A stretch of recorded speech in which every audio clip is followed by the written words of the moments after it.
quel merveilleux temps de prière. Amen, amen. Amen. Nous avons l'honneur, merci infiniment, pasteur Parfait, pour ce moment de prière, glorieux moment de prière. Waouh, merci Seigneur. Que le Seigneur te bénisse davantage, frère. Nous avons la grâce et l'honneur, le privilège d'avoir ce soir avec nous le pasteur Daniel et sa merveilleuse épouse, pasteur Laurie. Nous célébrons le Seigneur, applaudissons, acclamons Jésus-Christ pour leur vie. Acclamons le Seigneur pour leur vie, célébrons Jésus. Ce sont des dons de Dieu, ce sont des vases d'honneur, ce sont, waouh, regardez comment ils sont, waouh, nous sommes tellement honorés de vous avoir. En quelques mots, c'est des bénédictions, c'est des vases d'honneur pour le royaume de Dieu, ce sont des guerriers, c'est des puissantes armes entre les mains du Seigneur. Et le Seigneur accomplit au travers de leur vie des signes, des prodiges, des miracles. Ils sont enflammés, ils sont embrasés pour le royaume. Donc, tous ceux au contact de qui ils sont, ils les embrasent. Ils sont tellement amoureux et passionnés de Jésus que c'est contagieux. Je dis ça parce que lorsque le pasteur Stéphane s'est rendu à Amsterdam, pendant son séjour, on échangeait par téléphone, il me dit, j'ai rencontré un homme de Dieu ici. Quand je rentre, je vais te parler de lui. Il m'en a parlé brièvement, mais j'ai eu l'occasion de les voir de mes propres yeux, de les recevoir ici à la maison. Ils m'ont honoré, ils sont venus à la maison, ils ont mangé avec nous. Et waouh, c'est juste un couple merveilleux. Merci. Donc, on a hâte d'entendre ce que le Seigneur a fait dans vos vies et au travers de vos vies. Acclamons encore le Seigneur pour le pasteur Daniel et pasteur Laurie. Célébrons-les, ils sont avec nous depuis la Belgique. Acclamons Jésus pour leur vie. Et je vous donne la parole.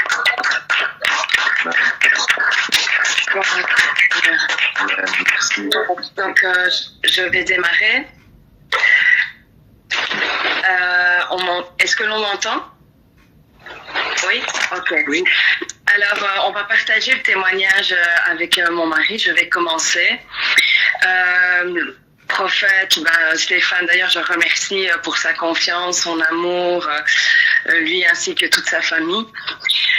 Je sais qu'il nous avait demandé de partager nos témoignages, surtout par rapport à la guérison. Il faut savoir que notre famille a vécu beaucoup de choses. Nous sommes mariés depuis 23 ans.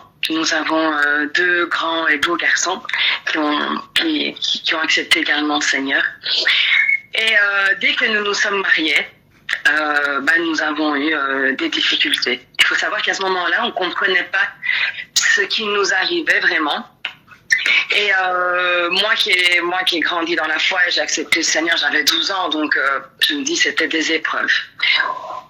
En grande ligne, dès que nous nous sommes mariés, mon mari a eu 2 ans après le cancer de la peau. Il avait un mélanome. D'abord, je vous expliquais en grande ligne, et puis quelques petits témoignages, et mon mari expliquera vraiment des témoignages d'une guérison. Et je veux vous raconter ça tout simplement pour vous expliquer que le Seigneur n'a pas une méthode de guérir. Et que de toute façon, il guérit encore aujourd'hui. Parce que des fois on entend, c'est que beaucoup, quand on prie pour les malades, disent avec la bouche, oui, je crois que Jésus guérit, mais ils ne reconnaissent pas avec le cœur, en fait. Ils croient que ce sont des histoires passées. Non, Jésus guérit encore aujourd'hui. Le nom de Jésus est puissant et il guérit encore aujourd'hui. Et il le fait de diverses manières, de diverses façons, mais il le fait. Et nous en sommes la preuve. Donc, première maladie que nous avons eu à faire, donc on était très jeunes, quand on s'est mariés, on avait 22 ans. Cancer de la peau, mon mari venait d'Italie et nous sommes arrivés à temps. Le Seigneur a permis que par une verrue, il ait chez le médecin et que ce soit pris à temps. Il s'est fait opérer, il avait déjà des métastases, mais il n'a pas fait de chimio. quelque temps après, à chaque fois ça a été des cycles, 7 ans après, il a eu le cancer du foie. Et là, faut savoir que mon mari ne ressemble pas à ce qu'il est maintenant. Il faudrait vous montrer des photos. Il est à 1m90, mais il était 95 kilos, donc il était fort et imposant. Et il a commencé à perdre du poids, beaucoup. Et ça, c'est lui qui va raconter ce témoignage du cancer du foie, parce qu'il est particulier, et la guérison qu'il a reçue. Après ça, un peu de temps après ce cancer du foie, c'est mon aîné qui avait 10 ans à ce moment-là, qui fait un mélanome au pied. Et là, un mélanome, donc c'est le cancer de la peau, c'est un grain de beauté qui était mauvais. Et je me souviens qu'il avait une verrue. Vous savez, le hasard de Dieu, hein, quand il crée des situations, parce qu'en fait, il n'avait pas de grain de beauté dans tout le corps, il n'en avait qu'un sous la plante du pied. Et donc, on va chez le médecin. C'était forcément le médecin qui suivait mon mari. Et elle me dit tout de suite, ah, ça ne va pas, etc. Et je me souviens avoir été, on a enlevé, etc. Et elle me redit, ah, on est arrivé tout juste. Mais il faut savoir que cette phrase, elle me l'avait redit plein de fois. Parce qu'entre-temps, le cancer de la peau, Daniel, beaucoup, même à travers les années, il fallait l'enlever. Et je me souviens avoir été au Seigneur et lui avoir dit, Père, c'est pas possible de vivre comme ça toujours et m'entendre dire, on est arrivé à temps, on est arrivé tout juste. Et en fait, le Saint-Esprit me répond avec une phrase. Et il me dit, est-ce que je suis arrivée une fois en retard? Et là, le Saint-Esprit m'a mis une claque. J'ai dit, pardon, papa. Tu n'es jamais arrivé en retard. Alors je dis, c'est vrai qu'on vit des difficultés, c'est vrai que c'est difficile. Je terminais mon mari, je recommençais mon fils de 10 ans. Mais tu n'es jamais arrivé en retard. Le hasard de Dieu, hein, on sait bien que c'est pas le hasard. La manière dont Dieu planifiait les choses, c'était que, ou à travers un médecin, ou à travers une verrue, ou à travers quelque chose, il nous ouvrait toujours les yeux pour arriver à temps. Et ça, c'est une leçon que j'ai apprise. Puis après ça, il y a eu mon fils, le petit, Fabio, qui a commencé à avoir des problèmes dans le sang. Et le médecin, en courant, vient. Et il me parle de leucémie, parce qu'il avait des globules blancs, que ça n'allait pas, le taux, l'inflammation, plein de choses. Et c'est la même année où, en 2021, mon mari, après 7 ans, lui, il avait des cycles de 7 ans, 7-8 ans. Il perd la vue d'un œil, il fait une rite optique. Et en fait, déclaration de la sclérose en plaques. Et au même moment, j'avais mon fils, le petit, qu'on m'annonçait qu'il avait une leucémie, etc. Et cette fois-là, je me souviens qu'on a fermé les volets. C'était en janvier, comme maintenant. Et 2-3 ans d'ici. Et on a fermé les volets. Et on a commencé à jeûner. On était janvier. Et on a prié. Et on a fait une liste. Il y avait une liste et je disais, Seigneur, voilà, il y avait la guérison, bien sûr, de mon mari. Il y avait mon fils. Il y avait plein d'autres choses pour le Seigneur. Je dis, on n'a que toi. Et cette fois-ci, ça a été bizarre. En fait, dans les différentes guérisons, des fois, elles ont été divines. Celles que mon mari va vous raconter. Des fois, le Seigneur a permis qu'on aille chez le médecin et qu'on arrive à temps et qu'on subisse quand même une opération, mais que c'était tout juste. Comme moi. Moi, j'ai aussi subi, un peu avant, j'avais oublié, en 2020, pendant le Covid, j'ai subi également le cancer de la thyroïde. Donc, je me suis fait opérer. Et le Seigneur s'est servi également d'un médecin pour aller chez le médecin et arriver tout juste, encore une fois. Et ici, c'est cette dernière fois, avec la sclérose en plaques et la leucémie, mon fils, on a prié. Et cette fois-ci, ça a été bizarre parce que rien ne s'est passé. On avait prié un mois. Et fin du mois, on devait aller chez le médecin. Et quand on est arrivé chez le médecin, cette phrase-là, c'est vrai que je l'ai entendue quelques fois. On est arrivé et la neurologue nous regarde et elle dit, je ne comprends pas, mais en fait, Daniel avait... donc la sclérose en plaques, c'est une maladie auto-immune qui ne se guérit pas. Et il avait fait une ponction lombaire quand elle était ressortie. Et quand on était retourné, qu'il avait fait des examens, elle dit je ne comprends pas parce qu'il a fait des anticorps d'une maladie auto-immune qu'il n'a plus. Donc elle était choquée et elle ne comprenait pas comment c'était possible de pouvoir guérir qu'une maladie ressorte telle que la sclérose en plaques et puis qu'elle n'était plus là. Et la semaine a suivi. Et lui, il n'avait rien senti. C'est pas qu'il avait senti quelque chose ou quoi que ce soit. Ça s'était fait naturellement. On ne sait pas quand Dieu avait mis sa main. Mais quand on est arrivé chez le médecin, il n'avait plus rien. Et mon fils Fabio, ça a été pareil. J'ai le médecin qui me sonne et elle me dit, écoutez, je ne sais pas comment, mais en tout cas, votre fils n'a rien. Je dis, pardon, comment ça n'a plus rien? Oui, écoutez, alors moi je lui posais des questions, mais comment ça se fait? Écoutez, je ne sais pas, mais votre fils n'a rien. Alors, non seulement mon fils a été touché par le Seigneur et qu'il n'avait plus rien dans son sang, mais même dans les petites choses. Quelques années après, il avait fait un examen sanguin et il avait la maladie méditerranéenne, parce que nous sommes italiens d'origine, il avait le sang de son papa et avec le taux de fer, voilà, c'est génétique et ça se guérit pas, quoi. On est né comme ça, c'est pas grave, mais il faut faire attention. Et en fait, en faisant un examen, on s'est rendu compte que même ça avait été guéri, il n'a plus ça. Donc le Seigneur, quand il a touché totalement. Même des choses qu'on n'avait même pas demandé en fait. Ça, c'est ce que le Seigneur fait encore aujourd'hui. Je vous ai passé, parce qu'on en a vécu d'autres. Aujourd'hui, je vais vous encourager par ces quelques mots pour vous dire qu'il n'y a pas quelque chose de difficile à Dieu. Le Seigneur agit comme il veut, quand il veut, de la manière dont il veut. Il l'a fait de différentes manières. Des fois, il a répondu tout de suite. Des fois, il a fallu se battre en prière, continuer de prier, d'implorer le Seigneur, de le rechercher. Des fois, ça a été par des médecins, et gloire à Dieu d'ailleurs pour les médecins également.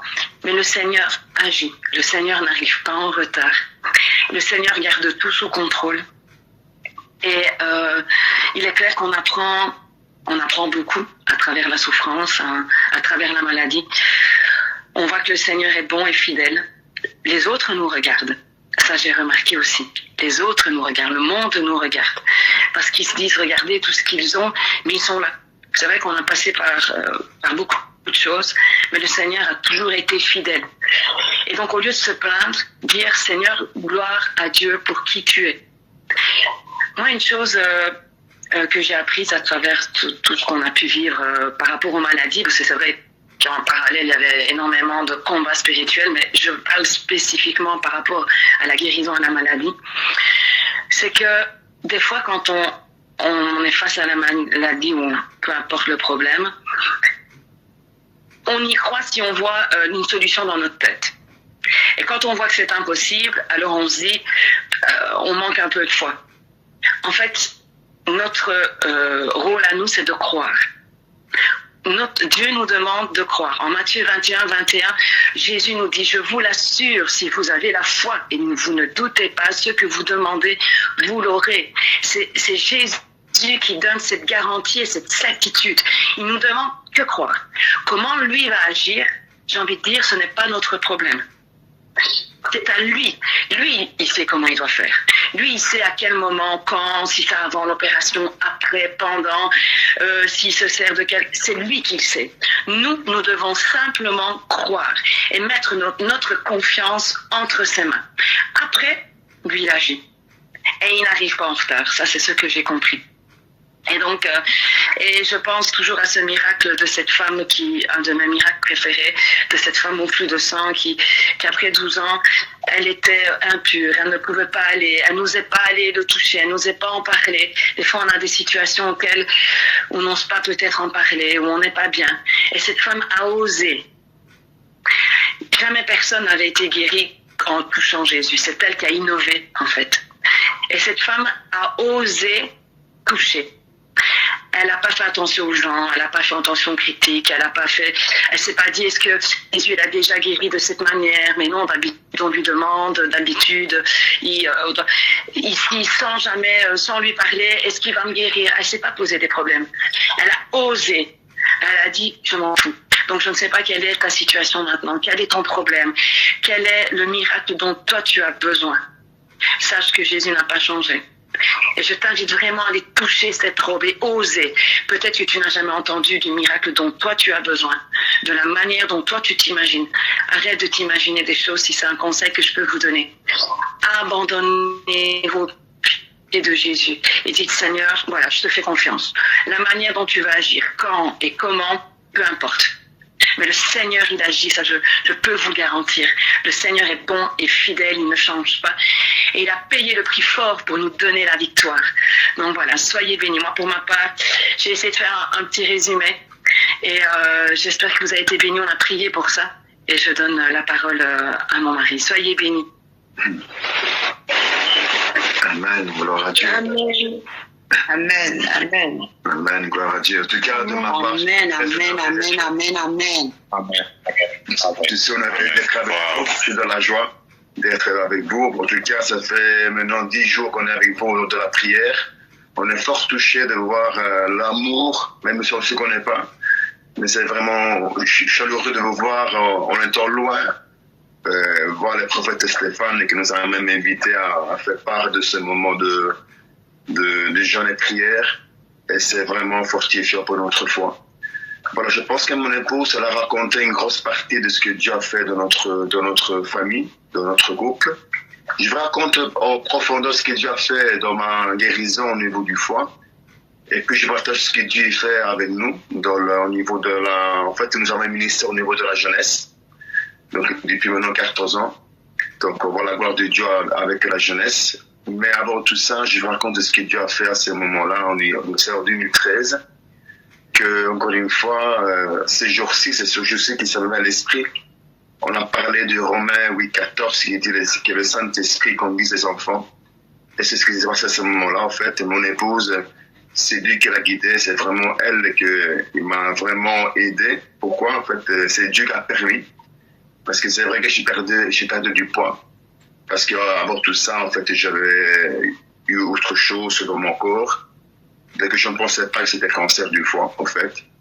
Et c'est elle, à travers le Saint-Esprit, qui lui disait, en fait, fais attention parce que ton mari est malade. Donc, il faut le contrôler. Et moi, je disais, écoute, c'est pas possible, je suis malade parce que je suis en bonne santé. Donc, et c'est là, après tant il m'a insisté là-dessus, en fait. Et c'est là que le médecin est à la maison et m'a dit, Monsieur Pajan, ne vous agacez pas, ça va aller, on est rien du tout, ça va. Pas de problème. Et c'est après, quand j'ai fait une IRM au niveau de mon foie, en fait, c'est en 2013, c'est décembre 2013. Donc, après une semaine et demie, en fait, on a les résultats au niveau du foie. J'avais cancer du foie avec des métastases. Donc, c'est vrai qu'avant, avec tout ça, j'avais perdu, je pense, en un mois et demi, j'avais perdu quand même 25 kilos. Donc, le poids, c'était vite parti. Donc, je me suis dit, tiens, c'est comme bizarre que j'ai perdu le poids ainsi. Mais c'est vrai que je mangeais beaucoup moins. Mais c'est vrai qu'à un moment donné, j'avais plus faim, que je mangeais plus, j'avais pas force, donc je n'étais pas la même personne que j'étais auparavant. Donc, c'est là que c'est vrai que c'est impactant par rapport à de vivre sain. Donc, c'est là, en fait, que j'ai découvert vraiment la gloire de Dieu, même si je le connaissais auparavant à travers le Malanum. Mais je vis la gloire de Dieu et où je veux vraiment appuyer que Dieu est glorieux, que Dieu ne change pas, c'est toujours le même hier, aujourd'hui, éternellement. On voit vraiment que Dieu agit dans les familles. On voit vraiment que le Saint-Esprit est là. C'est vrai qu'à un moment donné, quand je reçois cet effort, ça m'a fait peur. Pas peur de mourir, parce que j'avais vraiment la peine pour mon épouse et mes enfants. Donc je me suis dit, tiens, donc Seigneur, donc si je dois partir, je partirai avec toi, de toute façon, voilà. Mais si je dois rester, alors on va se battre. Donc c'est ce qu'on a fait. Donc j'ai reçu ceci, je pense que c'était fin novembre. Fin novembre, oui.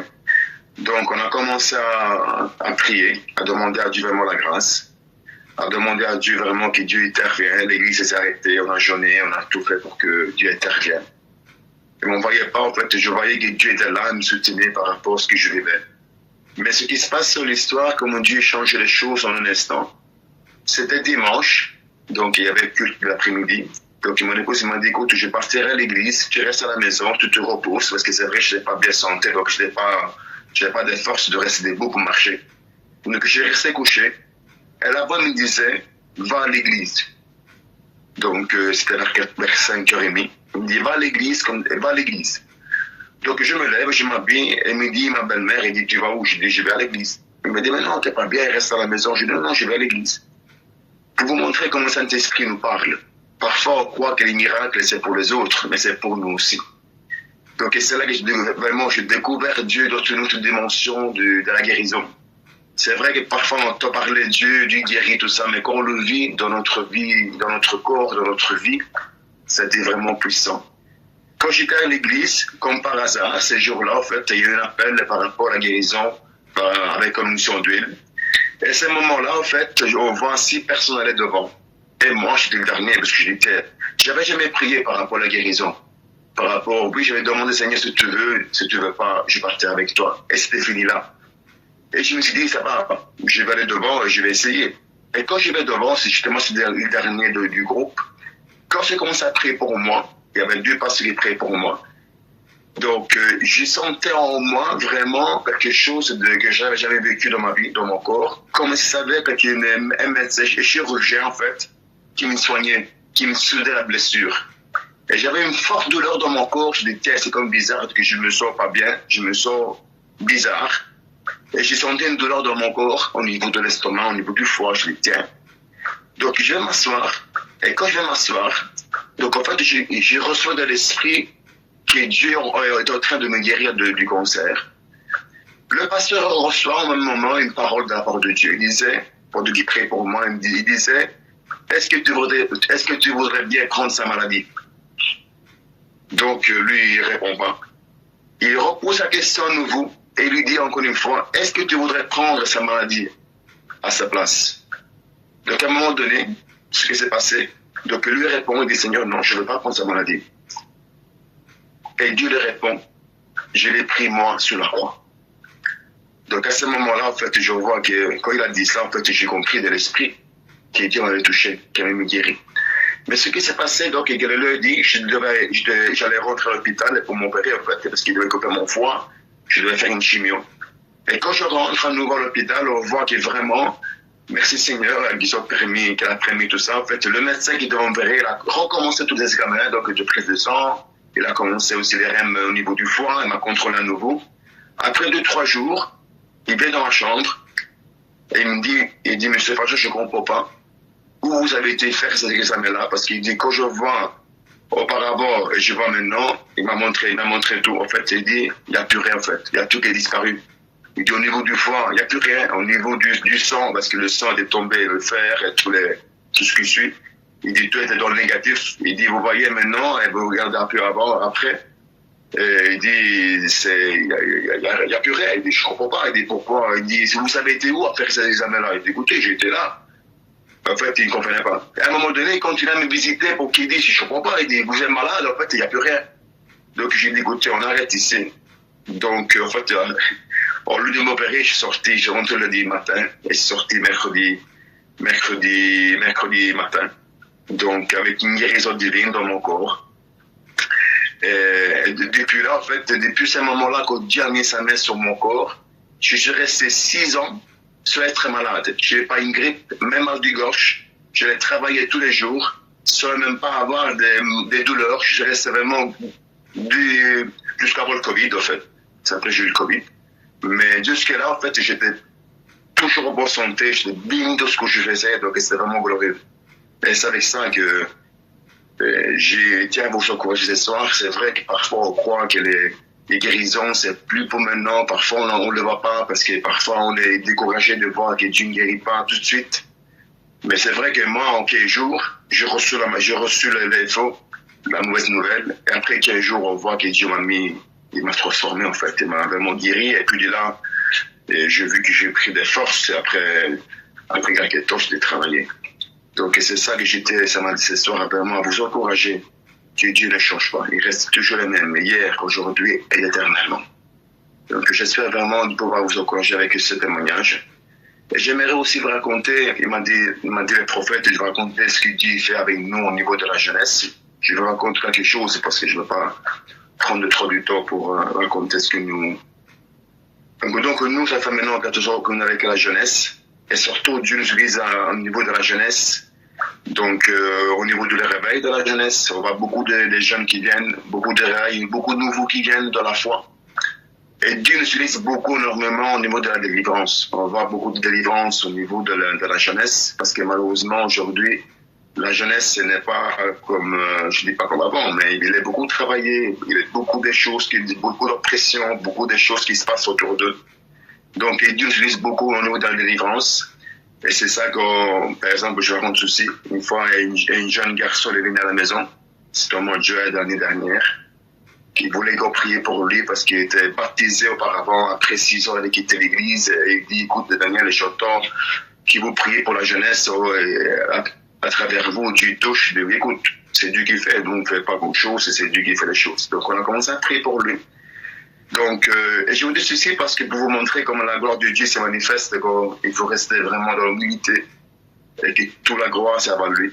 Donc, on s'est prié pour lui, pour vraiment une délivrance pour des péchés. Donc, à un moment donné, en 1 heure, Dieu l'a délivré de tous les péchés, de toutes les addictions qu'il avait aussi de la drogue. Il l'a libéré de tout ça. Il a guéri il avait mal au dos, donc il a guéri au niveau du dos.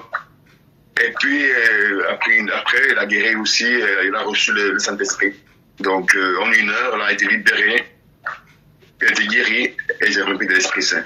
Donc, tout ça, pourquoi? Parce qu'en fait, on voit que Dieu on voit le besoin de la jeunesse d'être ressourcée de la part de Dieu. Oui, c'est vrai que la jeunesse, il vit des moments, on vit dans une génération plus bizarre, mais c'est vrai que la génération d'aujourd'hui, la jeunesse, elle est fort travaillée. Mais on voit vraiment qu'à travers la jeunesse, Dieu s'y manifeste. On voit vraiment l'amour de Dieu à travers la jeunesse. Nous, on a vraiment voir ce que Dieu fait à travers eux. Ils sont des jeunes, oui, qui sont là, mais on voit vraiment des jeunes qui sont des rien du tout, comme Dieu les manifeste sa présence, comme Dieu les aide à réussir, à se lever, aussi à travailler pour Dieu. Donc, on a beaucoup de jeunes. À un moment donné, on a prié aussi pour un jeune qui était possédé, vraiment possédé. Et Dieu l'a libéré de ses possessions. On a prié pendant 3 jours pour lui. Mais il était vraiment délivré. Maintenant, parfois, il prêche aussi l'évangile. Donc, vous voyez comme Dieu fait les choses. C'est beau de voir tout ça, de voir comme Dieu, encore une fois. Et c'est vrai que lui s'appelle Alessio. Et Alessio, c'est un garçon qui est né dans le monde, il n'est pas de la foi. Et encore maintenant, parfois, il vient, et Satan, il vient toujours le tenter, parce que lui était drogué auparavant aussi. Dieu l'a guéri, il l'a délivré de la drogue, il l'a délivré aussi des crises épileptiques. Donc, vous voyez, donc tout ça, parce que quand on donne vraiment le cœur à Dieu, on voit vraiment que Dieu transforme les vies. Et ce que Dieu a fait à travers Alessio, c'était vraiment un exemple pour nous, parce que c'est un garçon qui a beaucoup souffert, il a été abandonné par sa maman. Et on voit l'amour de Dieu dans sa vie. On voit qu'il a vraiment besoin de recevoir cet amour de Dieu. Et il a vraiment transformé Alessio. Alessio, maintenant, tout ce temps, il prêche aussi. Tout ce temps, il a envie d'évangéliser. On voit que parfois, il va à gauche, à droite, devant de Dieu. Parfois, il ramène des personnes à l'église, des jeunes gens à l'église. Donc, c'est vraiment glorieux de ce que Dieu fait. Donc, avec ça, voilà, j'arrête parce que sinon, on n'a plus le temps pour après. En tout cas, voilà, je voulais vous encourager avec ça parce que je tiens vraiment que le nom de Dieu soit élevé. Parce que je pense, surtout chez vous, c'est quelqu'un vous êtes vraiment fort pour ça. Je vous admire vraiment. C'est vraiment des personnes vous priez. Et nous, je sais pas pour moi, même moi, on vous suit, on va beaucoup à vous parce qu'on voit en vous des personnes assoiffées de la prière. Assoiffées de la prière, assoiffées de la parole de Dieu. Et nous, on regarde beaucoup à vous parce que on est sicilien, on n'est pas loin de vous, de chez vous. Donc, je pense qu'on a vraiment envie de chercher de la prière, persévérer. Parce que dans la persévérance, on voit que Dieu agit. Amen. Moi, j'ai terminé. En tout cas, soyez bénis, passez une bonne soirée. En tout cas, voilà, merci aussi à Divine et à Stéphane pour ce moment que nous avez donné la possibilité de parler. Merveilleux, glorieux. Est-ce que quelqu'un peut acclamer le Seigneur pour ses témoignages? Pasteur Daniel, on dit Dieu l'a fait hier, Il le fait aujourd'hui et il sera encore demain toute la vie. Est plus glorieux, majestueux. Acclame le Seigneur, ne sois pas jaloux, acclame le Seigneur. S'il a fait chez le voisin, il peut le faire chez toi. Acclame, élève ta voix, élève ta voix. Élève ta voix et rends grâce à Dieu pour leur vie. Seigneur, je te remercie. Merci pour tes louanges, merci pour tes serviteurs, merci pour les combats, pour les Merci pour la vie de tes enfants, merci de ce que tu les connais, Seigneur, ce que tu as fait dans leur vie, Père, tu t'es glorifié à travers de ces situations, Père, et aujourd'hui on entend ce témoignage vivant avec gloire, Dieu nous remercie, tu es libre, ton droit, merci Seigneur, merci d'être Amen. Amen. Amen. Comment est-ce que j'ai rencontré le pasteur Daniel? J'ai rencontré le pasteur Daniel, c'était à Amsterdam. Quand je dis Amen, ça ne me donne pas. À Amsterdam, à Empower 21. Et il se trouve que on s'est retrouvés, disons, sur la même table, le pasteur Daniel et moi. Et pendant que nous étions sur la même table, il y avait beaucoup de gens sur cette table-là. Et la présence de Dieu m'a attiré. Il transportait une présence de Dieu unique. Et la présence de Dieu m'a attiré. C'est la raison pour laquelle le sujet de prière que le ministre Parfait venait de donner en ce qui concerne sur la sensibilité de l'esprit, la sensibilité à la voix de l'esprit. Et la présence de Dieu était tellement forte sur lui que c'était comme un aimant bourrin qui m'attirait vers lui. Et c'est comme ça que je suis allé vers lui. On a commencé à échanger, on a commencé à partager et il a partagé son témoignage avec moi. Oh my God! Témoignage bouleversant, époustouflant. Le type de témoignage que tu ne peux pas écouter ce témoignage et rester intact, rester la même personne. J'ai été secoué par leur témoignage. Ma sœur Laurie, son épouse, et lui également, avec toute la famille. Oh, je vous dis, ce sont de merveilleuses personnes. Est-ce qu'on peut encore acclamer le Seigneur? Ils sont tellement précieux pour nous. Ils sont tellement précieux pour nous. Ça ne fait pas de nombreuses années qu'on se connaît, mais c'est comme si on se connaissait depuis. Waouh! Waouh! Oui, on rend grâce à Dieu, n'est-ce pas, qui orchestre ce type de rencontre. Nous les aimons vraiment beaucoup. Oh, nous vous aimons beaucoup. Merci une fois de plus, Pasteur Daniel. Merci, Pasteur Laurie. Merci d'avoir partagé ce merveilleux témoignage avec les bien-aimés. Je sais qu'ils ont été édifiés, encouragés. Waouh, c'est juste extraordinaire. Qui a été béni? Qui a été béni? Qui a été béni? Est-ce que je peux voir des mains? Amen. Amen. Gloire à Jésus. Sois glorifié, Jésus. Sois glorifié, Jésus.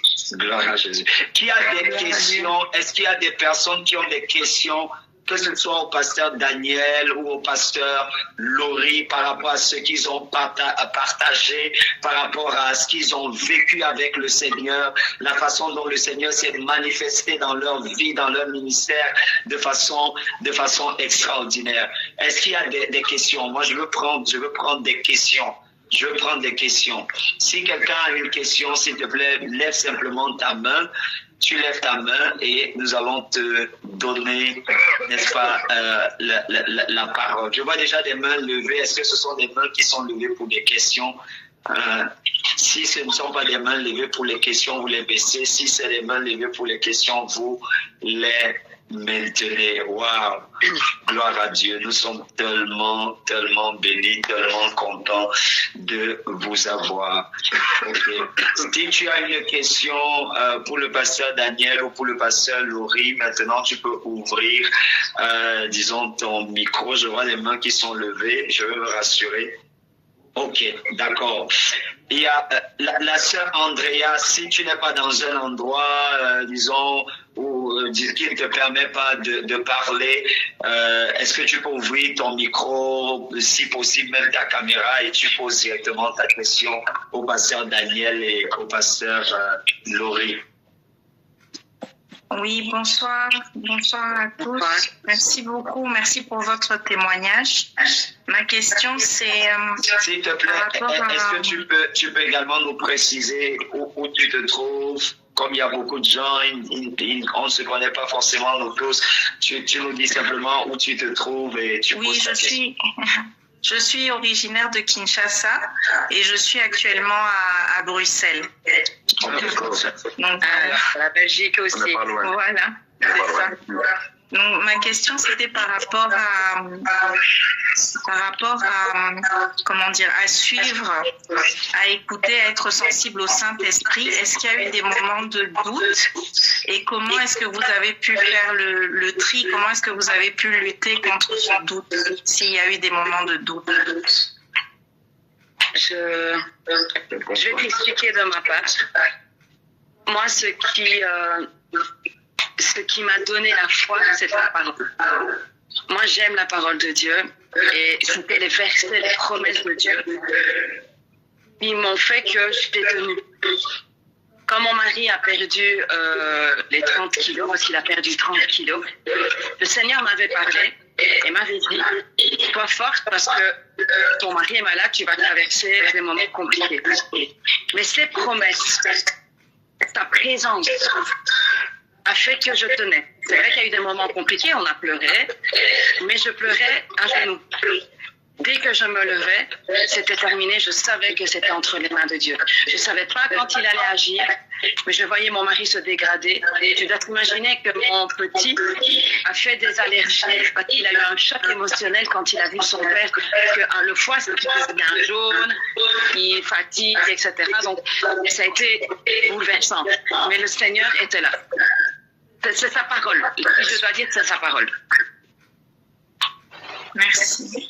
Moi, de ma part, je n'ai pas eu le doute sur la voix de Dieu, parce qu'en fait, je sentais vraiment que les gens priaient pour moi. Je ne sais pas comment t'expliquer, en fait, c'était vraiment instructé dans la prière. Mais moi, je viens du monde, donc je viens du monde, en fait. Donc, je connaissais bien la voix de Satan, mais quand je suis venu à Dieu, j'ai connu aussi la voix de Dieu. Donc, c'est une différence entre la voix de Dieu et la voix de Satan. Quand Dieu parle, il est clair. Qui met le doute, c'est Satan. Donc quand Dieu parle et qu'il est clair, il va toujours nous conduire, il va toujours nous protéger, il va toujours nous soutenir, il va toujours nous protéger, en même temps nous remplir d'amour. Donc quand je reçois vraiment, parfois c'est vrai, il faut faire attention entre la voix de Dieu, la voix de Satan et notre voix. Mais quand on passe plus souvent à l'écoute de Dieu, on se reconnaît aussi la voix de Dieu. Que ce n'est pas la voix de Satan, on se donne la voix, notre propre voix. Donc c'est ça la sensibilité d'écouter la voix de Dieu. Donc c'est ça qu'on a appris avec ma femme, prendre vraiment du temps avec Dieu, de la prière, à savoir discerner vraiment la voix de Dieu. À ce moment-là, quand Dieu me parlait, c'était vraiment sûr, parce qu'encore une fois, Satan ne voudrait pas que je devienne, que Dieu me guérisse. Qui m'envoie à l'église, c'est Dieu. Donc Satan aurait dit reste chez toi, tu vois. Donc quand Dieu me dit va à l'église, c'est parce que c'est Dieu qui m'a envoyé. C'est là que je me suis vraiment pris courage. Si j'avais pas la force d'aller à l'église, et c'est là que vraiment, et on apprend tous les jours à savoir écouter la voix de Dieu. Donc c'est vraiment le but. En tant que chrétien, il faut s'édifier, à savoir écouter et construire notre propre vie chrétienne, à savoir lire la parole de Dieu, prier, mais savoir écouter la voix de Dieu. Voilà, c'est mon conseil que nous pouvons donner ce soir. Merci beaucoup. De rien, avec plaisir. Je ne sais pas, j'ai répondu à ta question, la réponse. Oui, merci. Soyez bénis tous les deux. Merci beaucoup. Et toi aussi. Amen, merveilleux. Est-ce qu'il y a d'autres questions? Je vois des mains qui sont levées. Est-ce que ce sont les mains pour des questions? Si c'est le cas, ok, très bien. Ouvrez votre micro et... Ok, sœur Abigail, ok, vas-y, tu peux poser ta question. Bonsoir. J'espère que vous m'entendez comme je les casse. Je vous remercie vraiment beaucoup pour votre témoignage. Tout d'abord, je rends gloire à Dieu, vraiment pour votre vie. Et ma question, c'est de savoir comment vous avez combiné, peut-être, enfin, je vais dire que c'est des questions un peu pratico-pratiques, mais comment vous avez combiné votre ministère, parce que vous êtes pasteur, et les épreuves que vous avez traversées, comment vous avez je ne sais pas comment le dire, mais comment vous avez réussi ou fait, parce que très honnêtement, j'ai perdu ma sœur d'un cancer, et je sais que c'était très très dur pour vous. Et du coup, voilà, ma question c'est de savoir comment vous avez fait pour tenir dans le ministère, que ce soit pastoral ou dans l'église, et le combiner donc avec vos épreuves. J'espère que vous avez travaillé. Merci beaucoup. Dani, c'est moi ou c'est toi? Alors, tout d'abord, mon mari expliquait que lui vient du monde et que sa famille n'est pas chrétienne. Moi, oui. Pour le fait qu'on ne s'est pas arrêté, en fait. Maintenant, notre force, c'est qu'on collabore ensemble. Quand un ne sait pas être là, l'autre est là, et voilà. Ou alors, on a des collaborateurs, de toute façon, quand c'était des moments critiques. Mais sinon, on n'a jamais lâché. La dernière fois qu'il a été à l'hôpital pour la nivrite optique, on avait la réunion des jeunes. Donc moi, j'ai été à l'église et on avait fait un Zoom et lui, il était assis à l'hôpital et on a fait la réunion des jeunes. Je parlais de Paul et Silas, de continuer de louer le Seigneur malgré les souffrances et tout. On ne s'est jamais arrêté. Et c'est vrai que des fois, pour certains, dans sa famille notamment, ça a été une critique parce que de dire « Ah, mais regarde », mais en fait, notre foi et notre force, c'était Jésus. Si on s'arrêtait, on tombait, on s'écroulait. Notre force, c'était vraiment Jésus. Et il a été bon et fidèle. Et c'est pour ça qu'on ne s'est pas arrêté. Mais c'est vrai qu'il y avait des personnes, parce qu'on n'est pas seul, on a des collaborateurs, la prière, les autres, et tous les deux. Parce que c'est vrai qu'on est fort complices. Donc, on s'aide mutuellement tous les deux. Et c'est ce qui a fait que, par la grâce de Dieu, on est resté debout. Mais on ne s'est pas arrêté. Amen. Moi, de ma part, par rapport à ce que dit mon épouse, en fait, on a vraiment, en fait, je sais pas comment vous expliquer. En fait, on apprend que même au-delà de les épreuves, on oublie nous-mêmes. En fait, on doit vraiment garder toujours le focus sur Christ. Parce que si on commence à garder les difficultés, les problèmes, c'est là qu'on va s'arrêter. C'est comme je vois Pierre qui marche sur l'eau. Tu vois, c'est vraiment ça. Donc, mais quand on garde le focus sur Christ, sur Jésus, on ne peut pas couler. Donc, on peut sembler que c'est bizarre parfois. Parfois, les gens disent qu'on est fanatiques. Oui, on est fanatiques parce qu'on aime Dieu. On a vraiment choisi de faire vraiment la place pour Dieu. Donc, c'est vrai que parfois, on n'est pas bien compris parce que les gens, ils pensent qu'on s'en fout. C'est pas qu'on s'en fout, on a vraiment un but. Que Dieu libère, que Dieu sauve, que Dieu touche les vies et voir la gloire de Dieu. Ça, c'est vrai. On a vraiment mis côté. Donc, c'est vrai qu'on a mis côté certaines choses, certains hobbies, certains plaisirs. Je faisais beaucoup de sport auparavant, donc j'ai arrêté tout ça aussi parce que j'ai dit le temps que je fais du sport, je le prends pour Dieu. Donc, oui, on a combiné vraiment les deux pour essayer, parce qu'on travaille en même temps, mais on essaie vraiment on est vraiment, on est vraiment, voilà, on travaille toujours ensemble au niveau, et c'est vrai qu'on a avec nous des gens qui collaborent aussi, et on essaie vraiment de les motiver, parce que je dis souvent, si moi j'arrive, tu peux arriver aussi. Donc, c'est vraiment le but, parce que, encore une fois, je me répète, mais c'est vraiment la clé. Quand on veut du monde, on a découvert ce qui se passe dans le monde et puis on découvre la gloire de Dieu, on découvre l'amour de Dieu. C'est difficile de regarder en arrière à nouveau. Donc, moi, j'ai beaucoup découvert avec Dieu des belles choses, c'est des rôles. Donc, on peut pas oublier ce que Dieu fait. Donc, c'est vraiment ça, c'est garder toujours le focus sur Christ et pas penser le problème, pas avoir les problèmes. Et je vais dire une anecdote. Il m'a dit le Saint-Esprit l'année dernière, si tu veux savoir passer les difficultés, tu dois parler en langue pendant que tu as des difficultés. Ça signifie que le feu qui vit en nous Dans la prière, le parler en langue, ça dégage vraiment une puissance de la gloire de Dieu. Et même si je suis dans le feu, je ne verrai pas les problèmes. Parce que Dieu me fait passer à travers le feu. Et même si ces problèmes à côté de moi, je ne le verrai pas. Donc je vais avoir la gloire de Dieu dans le problème. Parce que je suis rempli de feu. Je sais pas si c'est vraiment ça, c'est vraiment la clé.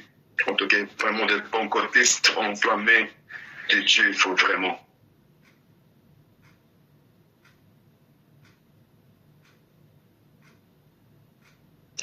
Wow, merveilleux. Est-ce qu'on peut acclamer et célébrer le Seigneur? Wow. Wow, c'est extraordinaire. Wow, Seigneur, merci. Wow, gloire à Dieu. Je vois encore des mains qui sont levées. Si vous voulez poser une question, je vois d'autres mains qui sont levées. Vous pouvez simplement ouvrir votre micro, au besoin votre caméra et poser la question. Merci. Je vais profiter. Merci vraiment pour les pépites que vous venez de partager. Vraiment, merci. Sois béni. Je vais poser juste une deuxième question par rapport à ce que vous avez dit, Pasteur Laurie. Vous avez parlé de votre complicité. Moi, je ne suis pas encore mariée, mais je pense que ça peut servir à tous ceux qui sont mariés et peut-être moi aussi demain.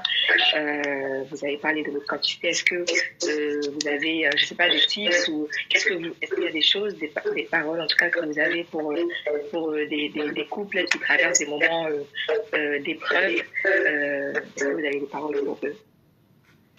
Alors, je vais t'encourager et peut-être d'autres. Alors, si j'ai bien compris, donc c'est un conseil par rapport à la complicité au couple. Alors, on a passé aussi beaucoup de difficultés avec mon mari. Ça n'a pas été facile parce que vous avez entendu toutes les maladies. Il est clair que c'est parce que, voilà, on avait reçu beaucoup de mal, beaucoup de combats. Et on venait de deux domaines différents, vu que moi, j'étais ancrée et grandie dans la foi et que lui était tout le contraire. Mais quand c'est la volonté de Dieu, tu as la faveur de Dieu sur ta vie, sur le couple. C'est pas facile, mais la force, c'est la prière. En fait, comme je dis toujours, on le dit aux jeunes, je sais qu'à chaque problème qu'on vient nous donner, on dit toujours « Ah, c'est la prière et c'est la parole ». Ah, mais toi, tu dis toujours prier. Et en fait, la prière, c'est deux solutions. C'est la présence de Dieu, c'est le parler, c'est il dirige. Et puis, pour moi, c'est un punching ball. Je pleurais, je parlais, et le Seigneur a toujours été de conseil. Il transforme, il garde, et c'est notre soif de Dieu, en fait, à tous les deux, qui a fait que on aime servir Dieu, on aime Dieu. C'est vraiment notre point commun.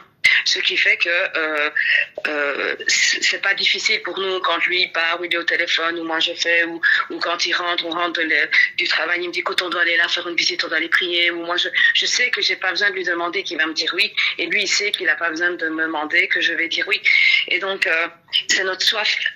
Mais c'est clair qu'on a eu des difficultés, qu'on en a, mais c'est la grâce, la présence de Dieu, la prière. On prie beaucoup ensemble. Donc, ça, c'est des choses que je peux parler, prier, partager et se confier en Dieu. Je ne sais pas si j'ai pu t'aider, mais ça a été la clé en tout cas pour nous. Amen. Wow, merci beaucoup, Pasteur Laurie. Wow, excellent, extraordinaire. Avant que je ne sais pas, moi j'aurais peut-être une ou deux dernières questions pour le pasteur Daniel et le pasteur Laurie. Je ne sais pas si pendant que vous partagiez votre témoignage, peut-être ma question sera redondante, peut-être pendant que vous partagez votre témoignage, vous avez partagé cet aspect. Je souhaiterais savoir comment est-ce que vous vous êtes rencontrés, comment est-ce que vous avez géré l'arrivée des enfants dans le couple. Est-ce que lorsque les enfants sont arrivés, disons dans le couple, est-ce que vous étiez déjà engagé, impliqué dans le ministère? Comment vous avez géré l'arrivée des enfants? Est-ce que vous avez lorsque les enfants sont arrivés, avec l'éducation des enfants, est-ce que vous avez, comment vous avez fait pour trouver toujours du temps pour vous, sachant que vous étiez impliqués, disons, ailleurs, à faire autre chose? Comment ça s'est passé, en fait, l'arrivée des enfants, le ministère, comment vous avez géré, disons, toute cette période-là? Donc, c'est une question, disons, à deux volets. Premièrement, comment vous vous êtes rencontrés? Deuxièmement, comment... Oui. Bon, je vais expliquer à la première partie par rapport aux se rencontrer. Donc, moi, je suis senior Sicile. Je suis, donc, Loredana et Laurie venaient souvent en Sicile en vacances. Donc, on se rencontrait très, très, très jeune. Elle avait 11 ans et moi, j'en avais 12. Donc, c'était vraiment très jeune. Et c'est là où tu voyais chaque fois qu'on de les vacances. Tu étais voisin de ma grand-mère, peut-être. Donc, j'étais voisin de sa mère. Dieu aime tellement. Waouh! Extraordinaire. Wow. Donc, ça fait en fait 34 ans qu'on se connaît en fait avec Laurie. Wow. Donc, en fait, elle était voisine, sa grand-mère était voisine avec mes parents. Donc, à chaque fois, quand ils venaient en vacances, on se rencontrait. Et puis, à l'âge de 15 ans, 16 ans, on a commencé vraiment, on était jeunes, on était encore adolescents. On a commencé là à courtiser. Et c'est là qu'une première fois, Dieu est venu vers moi, au niveau pour aller vers lui. Moi, j'ai toujours aimé Dieu. J'étais catholique auparavant. Et en fait, avant, il y avait des évangéliques qui m'apportaient à l'église. Et c'est là que je suis arrivé à ce que j'ai vu. Donc, avec Loredana, avec Capitaine Loire, donc, je ne sais pas comment je faisais. Il n'y avait pas la WhatsApp, il n'y avait pas d'avion moins cher. Donc, on faisait le tour par lettres. Donc, on voyait les lettres. Donc, on recevait après un mois et demi. Et parfois, bon, les lettres étaient envoyées. On ne savait pas. Par téléphone, on se téléphonait pendant 20 minutes. Donc, et ça a duré. Et puis, ça a cassé parce qu'à distance, on ne se voyait pas tout le temps. En fait. On se voyait une fois par an. Donc voilà. Tu veux continuer, toi? Mais si on va pour rencontrer, un jour, il avait déménagé et moi, je n'étais pas descendue en été parce que j'étais rentrée à l'université, donc j'étais allée plus tard. Et moi, je n'aimais pas sortir dans les rues là-bas toute seule. Et ma grand-mère me demande d'aller au magasin. Et lui avait déménagé, donc je ne savais pas du tout où il était. On n'avait plus de téléphone, il n'y avait pas que c'était pas encore comme maintenant. Bon, on a l'air d'être jeunes, mais on a quelques années. Et lui ne voulait plus passer dans le village parce que vu que ses parents, s'étaient séparés, ça fait en Sicile, ça parle beaucoup, etc. Et il avait des mauvais souvenirs. Et lui, il voulait plus passer là-bas. Et sa maman lui demande d'aller au magasin en sortant du travail. Moi, ma grand-mère insiste pour ce que je devais aller chercher quelque chose. Et le Seigneur a voulu qu'on se recroise. On se serait perdu de vue totalement. Mais on s'est recroisés devant cette porte de là-bas. Et puis, c'est un moment où lui avait besoin, parce que suite à la séparation de ses parents, Daniel était très mal. Et je l'ai reconduit à l'église. Et là, voilà. Quand on est en Italie, c'est encore les hommes avec les hommes, les femmes avec les hommes, séparés, etc. Et quand il est rentré, le pasteur a dit sa vie au point que je me suis dit, il va croire que j'ai raconté sa vie au pasteur, or que rien à voir. Et là, il a été transformé, voilà. Et une fois que lui a accepté le Seigneur, alors tout a changé. Le Seigneur a ouvert les portes, il est venu en Belgique et moi j'étais encore aux études quand on s'est mariés. Parce que vu qu'il montait, voilà, et on s'est mariés très jeunes. Et maintenant, voilà, on a 2 enfants, un de 20 ans, il va avoir 21 ans, et le second, on va fêter ses 18 ans cette année. Ça, c'est notre rencontre. Pour les enfants, ouais, c'est une grâce. On s'est aimés très jeunes, tous les deux. Pour les enfants, par contre, moi, j'ai commencé à être monitrice des écoles du dimanche déjà à 18 ans. Donc, j'ai été maman à 24 ans. Je n'ai pas arrêté. d'être monitrice, mais on n'était pas encore leader. On a été leader quand on avait les deux, mais Fabio, donc mon second, était petit. Noémie, je pense. Écoute, ça fait 14-15 ans qu'on s'occupe des jeunes, et il va fêter 18, donc il avait 3 ans. Et l'aîné avait 6 ans. Et ils étaient quand même, le petit était assez turbulent, parce que c'est pas que j'aurais pas tout dit, mais le Seigneur a fait d'autres miracles. Mon petit n'entendait pas. Quand il est né, il avait de l'eau dans les oreilles, il avait du pu. Enfin, voilà, le Seigneur l'a sauvé. Enfin, vraiment, je crois qu'on pourrait écrire un livre. Mais ce que je veux vous dire, c'est que les miracles de Dieu n'ont jamais cessé. Mon petit a été guéri par Dieu aussi. De son oreille, il avait du pu, devait monter. Et il était turbulent à cause de ça. Et je me souviens qu'avec les jeunes, on avait fait un groupe qu'on allait dans les homes. On avait divisé, parce qu'on avait un bon groupe de jeunes, et donc on avait divisé le groupe en 4, et on avait 4 homes, donc pour s'occuper des personnes âgées. Et notamment là où il y avait des personnes âgées de notre église qui y étaient. Et de là, nous on y allait chaque semaine, mais les jeunes y allaient une fois par mois. Il y avait des groupes.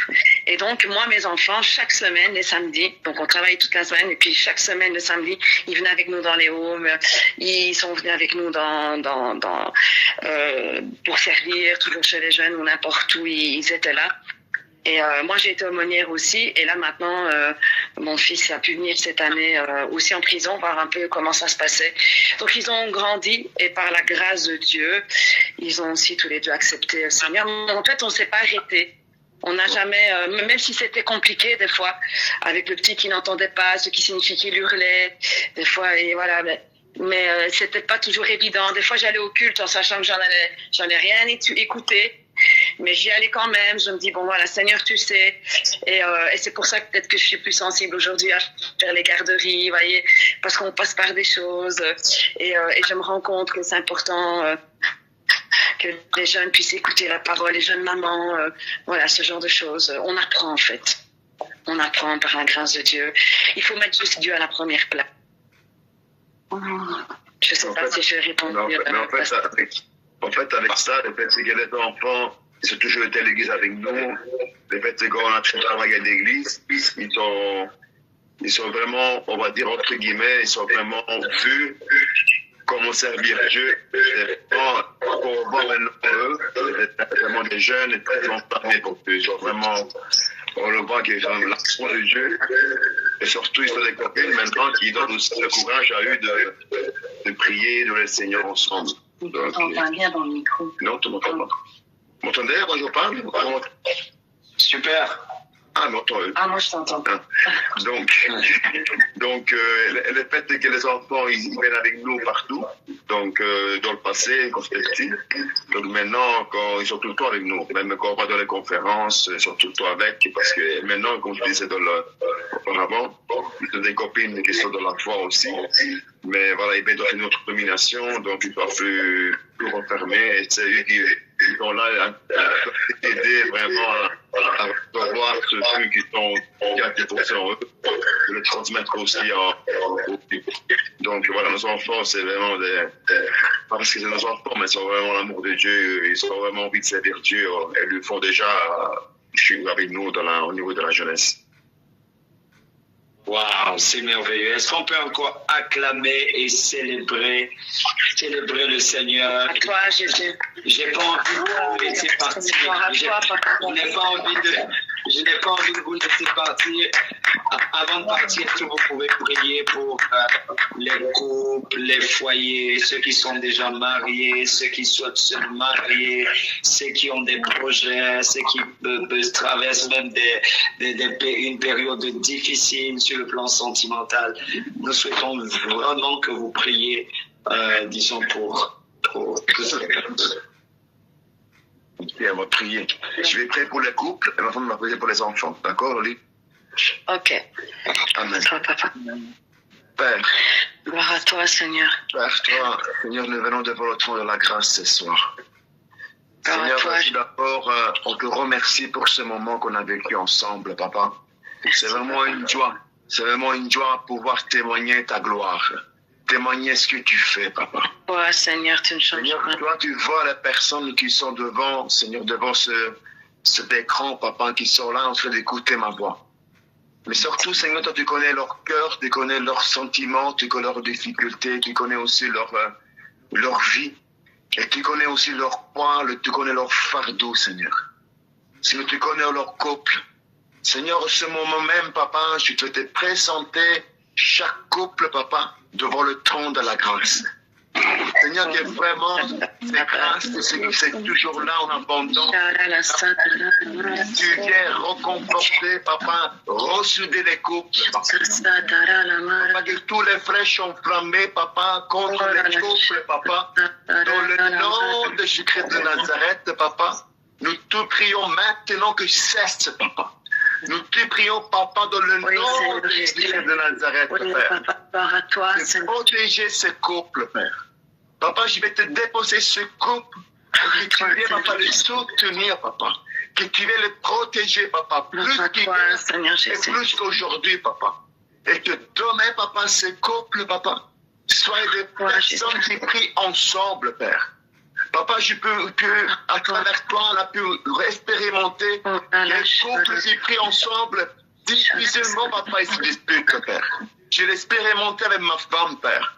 Donc, Père, je te prie, papa, que le couple qui ne prie pas ensemble, papa, que tu veux les aider à prier ensemble, papa. Afin de moment, papa, de la prière, de la louange, exalter ton nom, papa, dans la chambre, dans le secret, papa.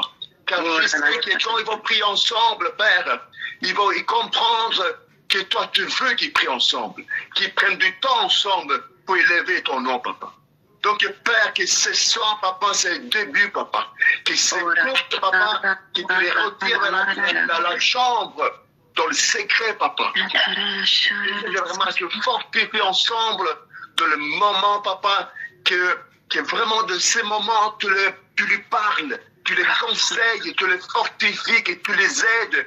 Et qu'en même temps, Père, tu vas les transmettre, Seigneur, ceux qui ont besoin dans le couple, papa. Parce que je sais que parfois, il vient l'ennemi, papa, avec la rusée, papa, et qui met des confusions, il met des doutes, papa.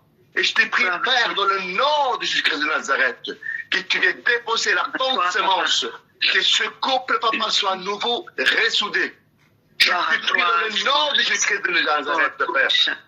Papa, je vois, papa, des couples qui sont distants.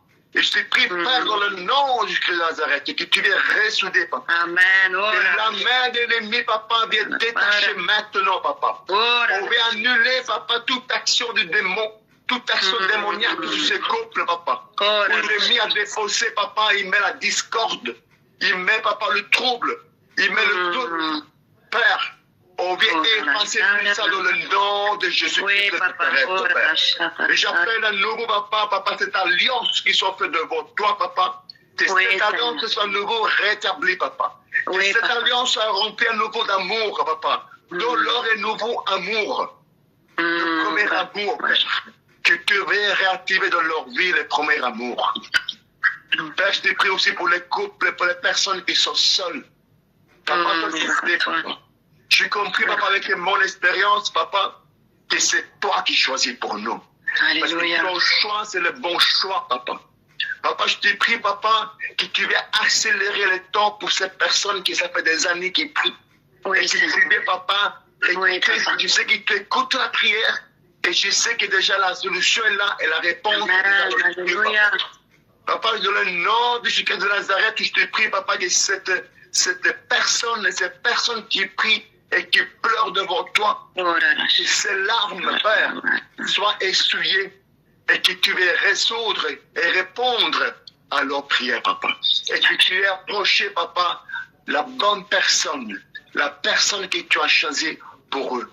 Papa, je te loue déjà et je t'exalte déjà, Seigneur, parce que je vois déjà que tu approches ces personnes, papa, la bonne personne, pour qu'ils puissent te servir ensemble, papa. Car je sais que tu ne mettras jamais et jamais de personne, papa, avec une personne qui crée ton nom, papa. Donc, Père, je te loue, je te remercie. Dans le nom de Jésus, je t'ai prié, papa. Amen. Amen. Gloire à toi, Seigneur. Gloire à toi, papa. Amen. Amen. Maintenant, je veux vraiment te prier pour les enfants de toutes ces familles chrétiennes, Seigneur. Seigneur, je te prie vraiment, je te le mets devant ton trône de la grâce, au pied de la croix. Je sais que l'ennemi, Seigneur, aux enfants de chrétiens, son but n'est pas seulement de les éloigner, mais c'est de les détruire, Père. Parce que quand on ne sait pas toucher les parents, souvent l'ennemi touche les enfants pour nous atteindre. Mais Père, là aujourd'hui, je te prie, parce que tu es le Père parfait, je te prie vraiment, Seigneur, de couvrir tous ces jeunes, tous ces enfants par le sang précieux de Jésus-Christ. Je te prie pour ces enfants qui sont encore jeunes, qui sont encore peut-être en primaire, que tu les gardes même là, Seigneur, avec toutes ces lois qui sortent sur la sexualité, sur la crise d'identité, Seigneur. Que tu les gardes, que tu protèges leur esprit, Seigneur. Qu'ils ne se sentent pas confus, Papa, par l'ennemi qui veut troubler la zizanie, Seigneur. Mais que toi et que ta parole soit ancrée dans leur cœur, Père. Qu'ils puissent ressentir ton amour, que tu les protèges, que tes anges soient tout près d'eux, Seigneur. Que tu les éloignes des mauvaises compagnies, Seigneur. De ces amis qui ne sont pas, qui les amènent pas sur le bon chemin. De ces amis qui sont là pour les éloigner de toi, Père. Protège tes enfants, Seigneur. Que le sang de l'agneau, vraiment, qu'il y ait un saut sur leur vie. Amen. Oui, Jesus. Alléluia. Je te prie pour ces enfants qui se sont éloignés. Père, va les rejoindre. Va les rappeler, Seigneur, comme ce Père aimant qui ne se lasse pas, Seigneur. Je te prie pour les parents, de les encourager, d'augmenter leur foi, parce que toi, tu n'abandonnes personne, Seigneur. Ta volonté, c'est que tous soient sauvés, Seigneur. Je sais que ce qui a été semé dans le cœur d'un enfant, Père, ne se perd pas, parce qu'il est là, et parce que toi, Saint-Esprit, tu es là, et tu frappes au cœur, Seigneur. Ma prière, c'est ta protection contre ce monde qui accélère et qui va de plus en plus vite, Seigneur. Et nos jeunes sont là, confus entre le harcèlement, entre la crise d'identité, Seigneur, entre tous ces abus, entre toutes ces souffrances, Père. Je te prie de les garder, que leur esprit soit clair, Seigneur, et que toi, Saint-Esprit, tu puisses ancrer, pas juste une sensation d'aimer les chants ou d'aimer la louange, mais qu'ils puissent être ancrés dans ta parole, savoir qui tu es, savoir qui ils sont en Christ, Seigneur. Et qu'ils puissent être de lumière et de bénédiction dans leur famille, Seigneur, et partout où ils sont. Merci parce que je sais que toi tu es là, tu écoutes et que tu agis, Seigneur. Et merci à l'avance. Bénis toutes ces familles. Merci pour le prophète, pasteur Stéphane, ainsi que sa famille. Merci pour toutes ces familles qui nous ont écoutés. Va les rejoindre, va les bénir, va guérir, Seigneur. Vraiment, va toucher. Je sais que rien ne se fait par hasard. Et si tu as permis qu'aujourd'hui qu'on puisse raconter un peu du témoignage et de ta grâce, Seigneur, et de ta bonté, c'est que tu veux agir, Seigneur. Ce n'est pas pour rien, parce que ta main n'est pas plus courte, Seigneur. Et si nous avons parlé, c'est parce que des personnes devaient entendre, et que toi, tu veux agir, et que des miracles vont se produire. Je le sais, Seigneur. Et nous te disons déjà merci pour ce que tu as fait et ce que tu feras. Dans le nom de Jésus, nous avons prié. Amen. Amen. Amen.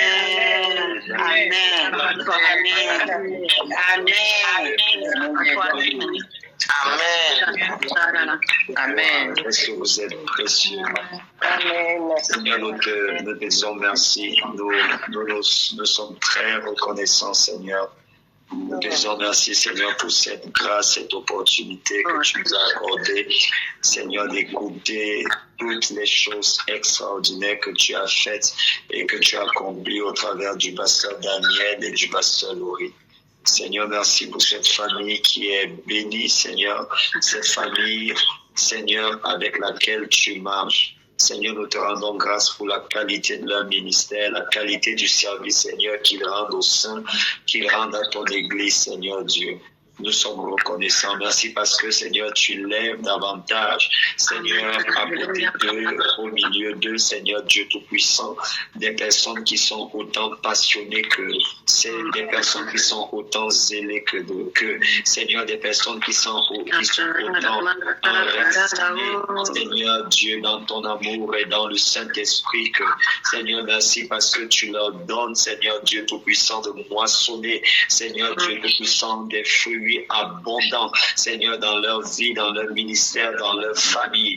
Seigneur, merci également pour leurs enfants. Nous te rendons grâce parce qu'ils sont des flèches, Seigneur Dieu Tout-Puissant. Ils sont des flèches puissantes, Seigneur Dieu Tout-Puissant, entre tes saintes mains. Nous te glorifions, Seigneur Dieu Tout-Puissant, pour tout ce qu'ils feront, Seigneur, pour tout ce que tu as accompli à travers eux. Seigneur, nous te glorifions, nous t'exaltons et nous magnifions ton Saint-Nom. Merci infiniment, oh Père, pour ce merveilleux ministère, Seigneur, que tu leur as donné, que tu leur as confié. Merci pour ta gloire. Merci pour l'expansion, Seigneur, qu'ils vivent. Merci pour la multiplication, Seigneur, qu'ils vivent. Au nom puissant de Jésus, Père, nous prions, Seigneur, que tu continues de les utiliser de façon extraordinaire, telle que tu l'as commencé, Seigneur, afin qu'ils continuent d'être des modèles, des boussoles, des référentiels, Seigneur Dieu Tout-Puissant, pour de nombreux pasteurs, pour de nombreux couples, Seigneur, que ce soit pour les jeunes comme pour les adultes. Oh Père, nous te rendons grâce. Seigneur, merci pour ta grâce abondante, extraordinaire, extravagante. Seigneur, sur leur vie, leur foyer, leurs affaires. Seigneur, Dieu Tout-Puissant, leur maison, leur ministère. Seigneur, nous te louons, nous t'adorons, nous te glorifions. Seigneur, nous te magnifions, Seigneur. Merci pour chaque phase de leur ministère. Merci pour chaque phase de leur famille, de leur foyer, de leur mariage. Alléluia, nous te rendons grâce. Seigneur, merci pour la nouvelle saison de leur ministère. Seigneur, merci pour la nouvelle saison de leur ministère. Seigneur, merci pour la nouvelle saison de leur ministère. Seigneur, tu leur donnes de bonnes personnes, Seigneur. Tu leur donnes de bonnes personnes dans leur ministère. Tu leur donnes de bonnes personnes dans leur intimité. Seigneur, merci parce que tu leur donnes de se reposer en toi, de se reposer dans tes œuvres, de se reposer, Seigneur, que ce soit sur le plan familial qui se repose, sur le plan professionnel qui soit dans le repos de Dieu, sur le plan, Seigneur, sur le plan ministériel qui soit dans le repos de Dieu, le repos qui vient de toi. Alléluia. Nous te bénissons, nous te rendons grâce. Alléluia. Merci pour cette vague d'onction. Merci pour cette onction de gloire. Merci pour cette onction prophétique. Merci pour cette onction extraordinaire. Seigneur, qui touche la Belgique. Seigneur, qui touche la Belgique. Qui touche plusieurs villes de Belgique. Seigneur, merci pour cette onction qui touche également la France, l'Europe, la Suisse. Alléluia. Seigneur, nous te rendons grâce pour le débordement dans leur ministère. Alléluia. Pour le débordement dans leur ministère. Alléluia. Pour le débordement dans leur service. Alléluia. Seigneur, pour la multiplication, Seigneur, extraordinaire dans leur ministère. Alléluia. Nous sommes prêts, Seigneur. Alléluia. Merci, Seigneur. Merci, Dieu de gloire. Merci, Père. Nous bénissons ton Saint, Seigneur. Nous t'exaltons, nous t'exultons. Alléluia. Merci, Père. Alléluia. Alléluia, Seigneur. Nous te rendons grâce. Nous te magnifions. Merci, Seigneur. Au nom puissant de Jésus-Christ. Amen. Amen. Alléluia. Amen. Amen. Merci pour cette prophète. Vraiment, prophète Stéphane. Merci beaucoup. Merci pour tout. Merci. Oh, merci. Gloire à Dieu. Gloire à Dieu. Bienvenue dans le Seigneur. Nous allons nous arrêter à ce niveau pour aujourd'hui, ayant conscience du fait que nous avons dépassé le temps. Pour demain matin, 5h30, nous n'aurons pas notre temps de prière de 5h30 demain pour permettre aux uns aux autres de se reposer, de partir au travail ou d'aller vaquer aux différentes occupations. Nous allons nous retrouver demain lorsqu'il sera 12 heures pour un moment de prière extraordinaire. Et le soir, nous nous retrouvons lorsqu'il sera 21h30. Demain soir, nous allons commencer à 21h30. Ce sera un moment exceptionnel. Demain, nous serons avec le pasteur Vanessa Epier. Est-ce que vous pouvez acclamer le Seigneur? Non, ce sera unique. Vous voulez écouter une femme de feu? Vous allez écouter une femme extraordinaire. Alléluia. Mariée, Amen. elle est mère, elle est pasteur avec une onction prophétique. Son ministère, elle a un ministère qui s'appelle Kingdom Women Empowerment. Dans ce ministère, elle conseille et elle forme les femmes des pasteurs, les femmes des leaders. Il y a une centaine de femmes, n'est-ce pas, qui la suivent, qui l'accompagnent. C'est extra. Elle a un ministère extraordinaire. Donc demain, mes frères et mes sœurs, je veux encourager toutes les jeunes sœurs, que ce soit celles qui sont déjà mariées depuis plusieurs années, que ce soit celles qui veulent se marier. S'il y a une personne, je vous recommande d'écouter une personne. Écoutez Maman Vanessa Epier. Ce sera juste extraordinaire. On verra également avec l'emploi du temps, que ce soit de pasteur Daniel, de pasteur Laurie, on verra avec leur emploi du temps parce qu'ils sont surchargés. Et on va trouver une soirée où ils vont nous bénir avec la parole, avec un message, n'est-ce pas, qui vient de Dieu. Mais demain, par la grâce de Dieu, nous serons avec le pasteur Vanessa Epier. Ce sera un moment extraordinaire. S'il vous plaît, les sœurs, ne manquez pas. Les frères également, ne manquez pas. Ce sera extraordinaire. J'éprouve un grand amour, une grande affection pour son ministère, parce que son ministère est unique. Elle s'est parlée au cœur. Elle est maman, elle est femme de pasteur, elle est elle-même pasteur. Ce sera juste extraordinaire. Venez avec vos cœurs ouverts comme ça, créez de l'espace pour le Saint-Esprit. Ce sera extraordinaire. Que le Seigneur vous bénisse, qu'il nous bénisse également, qu'il bénisse vos familles, qu'il bénisse vos entreprises, qu'il bénisse également vos enfants et qu'il bénisse également les nôtres. Nous nous retrouvons demain lorsqu'il sera 12h. Portez-vous bien et excellente nuit. Shalom. Shalom. Soyez bénis.